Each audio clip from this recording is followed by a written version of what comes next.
saat pandemi seperti ini, ya. Sektor mana yang selalu dibutuhkan di perekonomian Indonesia? Baik, Bursa Efek sendiri sudah mengklasifikasikan saham-saham yang listing di bursa menjadi 9. Buat yang baru gabung, jangan lupa like, subscribe, dan nyalakan notifikasinya untuk mendapatkan informasi seputar bisnis, keuangan, dan mindset sukses. Halo rekan-rekan semua, semangat pagi. Kembali lagi bersama saya Blirah.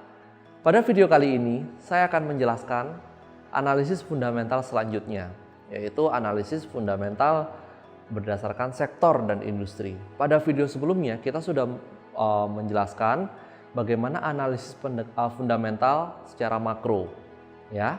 Tapi kali ini analisis fundamental sektor ini tidak kalah pentingnya untuk kita sebagai investor. Bagaimana cara mengetahui ya sektor mana yang sekiranya konstan dan bahkan bertumbuh saat pandemi seperti ini, ya. Sektor mana yang selalu dibutuhkan di perekonomian Indonesia. Baik, Bursa Efek sendiri sudah mengklasifikasikan saham-saham yang listing di bursa menjadi 9 jenis sektor. Ada sektor agri, sektor pertambangan, sektor consumer, aneka dasar, industri dasar, lalu ada sektor keuangan, sektor properti, ada sektor perdagangan dan infrastruktur. Ya, jadi ada 9 jenis sektor yang mana ke-9 jenis sektor tersebut memiliki sub-sub sektor lainnya. Yang pertama, sektor agri memiliki subsektor tanaman pangan, perkebunan, peternakan, perikanan, kehutanan, dan lainnya. Lalu, sektor pertambangan memiliki subsektor batu bara, minyak dan gas bumi, logam dan mineral lainnya. Sektor consumer memiliki subsektor makanan dan minuman, rokok, farmasi, kosmetik dan keperluan rumah tangga, peralatan rumah tangga, dan lainnya. Lalu, sektor aneka industri memiliki subsektor mesin dan alat berat, otomotif dan komponennya, tekstil dan garment, alas kaki, kabel, elektronika, dan lainnya. Sektor industri dasar dan kimia memiliki subsektor semen, keramik, porselin dan kaca, logam dan sejenisnya, kimia, plastik dan kemasan, pakan ternak, kayu dan pengolahannya, pulp dan kertas, dan lainnya. Lalu, sektor keuangan memiliki subsektor bank, lembaga pembiayaan, perusahaan efek, asuransi, reksadana, dan lainnya. Sektor properti dan real estate memiliki subsektor properti dan real estate, konstruksi, bangunan, dan lainnya. Sektor infrastruktur, utilitas, dan transportasi memiliki subsektor jalan tol, pelabuhan, bandara, dan sejenisnya, telekomunikasi, konstruksi non-bangunan, dan lainnya. Lalu yang terakhir, sektor perdagangan, jasa, dan investasi memiliki subsektor perdagangan besar, perdagangan eceran, restoran, hotel dan pariwisata, periklanan, percetakan dan media, kesehatan, jasa komputer dan perangkatnya, perusahaan investasi, dan lainnya. Baik, jadi itu rekan-rekan semua, setiap sektor tersebut memiliki subsektor. Sehingga kita harus lebih aware ketika kita berinvestasi saham, jangan sampai salah mensandingkan perusahaan satu dengan lainnya. Ya. Contohnya ketika kita mensandingkan perusahaan sebut saja namanya Agung Podomoro, kita sandingkan dengan Wijaya Karya, itu tidak sama. Walaupun sama pada sektornya, yaitu sektor properti, tetapi beda pada pada subsektornya. Agung Podomoro sendiri masuk ke dalam subsektor properti dan real estate, sedangkan Wijaya Karya masuk dalam subsektor konstruksi, ya, sehingga itu tidak imbang, tidak apple to apple jika ingin dibandingkan. Itu salah satu cara yang salah jika kita menggunakan analisis fundamental. Oleh karena itu penting sekali untuk kita mengetahui sektornya. Selanjutnya ada industri-industri tersebut atau sektor-sektor tersebut, kita harus mengetahui sekiranya berita apa yang sangat mempengaruhi sektor tersebut. Kita harus mengetahui trigger-triggernya apa. Baik, yang pertama sektor agri itu sangat dipengaruhi oleh harga komoditas, ya, lalu iklim dan regulasi pemerintah. Tentu saja agri, sektor perkebunan, harga komoditas, misalkan sawit, harga komoditasnya diatur oleh bursa di Malaysia, sehingga kita harus mengikuti pergerakan harga komoditas tersebut. Karena mau nggak mau, produsen sawit harus menjual produknya atau sawit tersebut sesuai dengan harga yang berlaku secara internasional. Lalu iklim sangat mempengaruhi perusahaan perkebunan. Ya, kemarin contohnya sedang El Nino. Untuk produsen sawit sedikit kesulitan karena kesulitan dalam memproduksi sawit itu sendiri. Ya, El Nino itu musim panas yang terlalu lama seperti itu ya. Lalu regulasi pemerintah, contohnya misalkan kebijakan pemerintah mengenai aturan regulasi ya, lalu kemudahan dalam berindustri di sektor agri sangat mempengaruhi.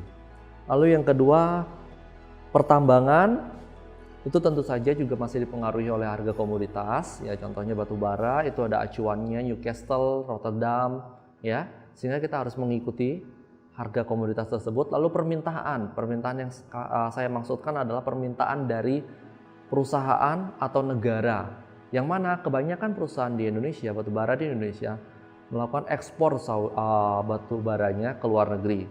Salah satu tujuan utama adalah Tiongkok. Saat ini terjadi pandemi, tentu saja permintaan dari Tiongkok tidak setinggi sebelum-sebelumnya. Kita harus mengikuti berita itu, karena itu sangat berpengaruh ke sektor pertambangan. Dan tentu saja regulasi, kembali lagi ya. Lalu sektor consumer, ya. Sektor consumer banyak dipengaruhi oleh harga bahan baku, lalu BBM, lalu kurs, lalu daya beli masyarakat, diversifikasi produk dan regulasi ya, karena banyak masih produsen consumer di Indonesia mendatangkan bahan baku impor. Contohnya apa? Indofood mendatangkan gandum, di Indonesia nggak ada gandum rekan-rekan semua, sehingga harus mendatangkan impor gandum, yang mana impor tersebut bernilai US dollar. Tapi kalau rupiah melemah, ya dapat dipastikan nilai impor akan meningkat seperti itu, sehingga kita harus tahu. Lalu daya beli bagaimana? Ya, ketika daya beli melemah, tentu saja produk-produk consumer akan sedikit dikurangi. Contohnya rokok. Ya, saat pandemi seperti ini orang-orang lebih memilih untuk consumer staple atau kebutuhan pokok dulu daripada rokok. Seperti itu. Ya, jadi bisa diperhatikan triggernya.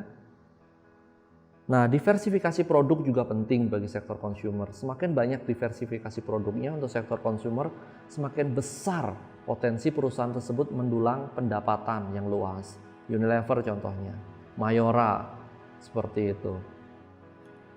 Lalu sektor aneka industri, ya, masih dipengaruhi oleh harga bahan baku impor, lalu BBM, kurs, daya beli dan regulasi. Ya, jadi kenapa BBM? Karena baik sektor consumer dan sektor aneka industri, mereka menggunakan mesin tersebut harus digerakkan dengan BBM. Ketika BBM murah, ya, harga minyak dunia sedang tinggi atau sedang rendah, itu sangat mempengaruhi kedua sektor tersebut karena menggunakan mesin untuk memproduksi produknya. Sektor industri dasar, ya, masih dipengaruhi harga bahan baku impor, lalu BBM, kurs, daya beli dan regulasi tentu saja ya. Nah, bagaimana hubungannya dengan pandemi corona seperti sekarang? Tentu saja untuk aneka industri dan industri dasar, permintaan mengalami penurunan ya. Karena basic industri dan kimia itu sangat erat kaitannya dengan pabrik-pabrik lainnya, industri dasar ya. Jadi tidak akan ada permintaan kalau si pabrik tidak melakukan pengolahan seperti itu. Lalu sektor keuangan. sangat dipengaruhi oleh perekonomian secara umum seperti suku bunga, inflasi, kurs, PDB, dan lain sebagainya. Lebih tepatnya secara umum, secara global ya, tingkat utang sebuah negara, tingkat perekonomian negara lain. Nah, bagaimana hubungannya saat pandemik seperti saat ini? Untuk sektor keuangan ada potensi kredit macet akan naik ya, tentu saja karena kan untuk saat ini banyak yang mengajukan restrukturisasi utang ya. Mau jualan aja sulit, apalagi sekarang ditodong. Dipaksa untuk tetap membayar bunga. Belum tentu perusahaan UMKM memiliki kapasitas tersebut sehingga ada potensi kredit macet di sektor perbankan. Selain itu juga ada potensi lending growth akan turun. Jadi perbankan akan kesulitan menyalurkan dana kredit. Bagaimana mau menyalurkan? Ya, saat ini pandemik, orang-orang tidak berani berwirausaha. Oleh karena itu sangat diperhatikan untuk perbankan saat ini sedang jelek ya, tetapi jelek bukan berarti harus kita lupakan dan harus kita hindari. Tetap harus kita perhatikan. Sektor selanjutnya adalah sektor properti yang sangat dipengaruhi oleh daya beli masyarakat, perilaku konsumen, regulasi, dan proyek pemerintah ya. Nah, kenapa sangat pengaruhi oleh daya beli? Tentu saja daya beli masyarakat misalkan lagi tinggi, mungkin akan memilih untuk membelanjakan uangnya ke properti atau real estate lebih tepatnya. Lalu regulasi, kemudahan dalam membuat sebuah perusahaan properti, mengatur dalam regulasi tanah, ya. Lalu proyek pemerintah untuk subsektor konstruksi. Biasanya subsektor konstruksi itu sangat erat kaitannya dengan proyek pemerintah. Jadi kalau pemerintah banyak proyek, ya, tentu saja perusahaan konstruksi akan banyak mendapatkan pendapatan dari pemerintah. Lalu pola perilaku konsumen yang berubah. Saat ini masyarakat enggan memiliki rumah tapak. Karena kenapa? Karena kebanyakan masyarakat sekarang lebih senang menghabiskan uangnya untuk travel, get new experience daripada untuk membeli rumah.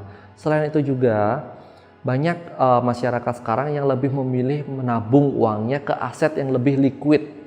Sedangkan properti itu kurang terlalu liquid ya rekan-rekan semua. Seperti itu. Jadi ada pola-pola perubahan perilaku konsumen.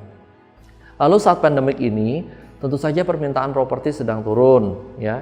Karena masyarakat lebih mementingkan menyimpan uang untuk di keep ya di saat ketidakpastian seperti ini daripada spending ke properti. Ataupun kalaupun lebih ingin investasi, lebih memilih ke sektor yang lebih liquid, aset investasi yang lebih liquid, contohnya saham, deposito, ya, seperti itu. Lalu sektor infrastruktur sangat dipengaruhi oleh perkembangan teknologi, daya beli, dan regulasi. Kenapa perkembangan teknologi? Infrastruktur di sini adalah infrastruktur yang lebih ke telekomunikasi. Jadi perusahaan telekomunikasi banyak perubahan teknologi. Contohnya kemarin 4G, ada 4.5G, lalu 5G. Pertanyaannya, apakah perusahaan telekomunikasi memiliki modal yang cukup untuk mengikuti perkembangan teknologi tersebut yang sangat cepat? Ya, itu perlu kita perhatikan. Lalu pada saat pandemik ini sektor telekomunikasi sedang sangat mendapatkan untung. Kenapa? Karena traffic data yang meningkat akibat dari work from home atau school from home. Jadi traffic data sedang ramai. Jadi kita bisa ambil potensi pada sektor telekomunikasi. Lalu yang terakhir sektor perdagangan, lebih tepatnya itu ada jasa, investasi, lalu hotel, pariwisata. Ya, ini sangat dipengaruhi oleh daya beli dan regulasi. Ya, seperti sekarang ini pandemik, tentu saja tidak ada yang menggunakan hotel atau sangat jarang. Tamu-tamu di Bali pada khususnya sedang sepi. Tingkat okupansi hotel, villa, restoran sedang turun. Sehingga untuk saat ini sektor perdagangan lebih spesifik ke hotel, restoran, dan pariwisata sedang tidak bagus. Ya, jadi kita harus mengetahui rekan-rekan semua. Sekiranya dari ke-9 sektor ini triggernya apa? Ya, faktor apa yang mempengaruhi? Lalu disandingkan dengan saat ini. Kita melakukan analisis pribadi. Saya simpulkan ada 2 sektor yang bagus, yaitu consumer dan telekomunikasi. Mari kita pilih perusahaan yang lebih lanjut pada video selanjutnya. Sekian video dari saya, sampai jumpa pada video selanjutnya. Terima kasih.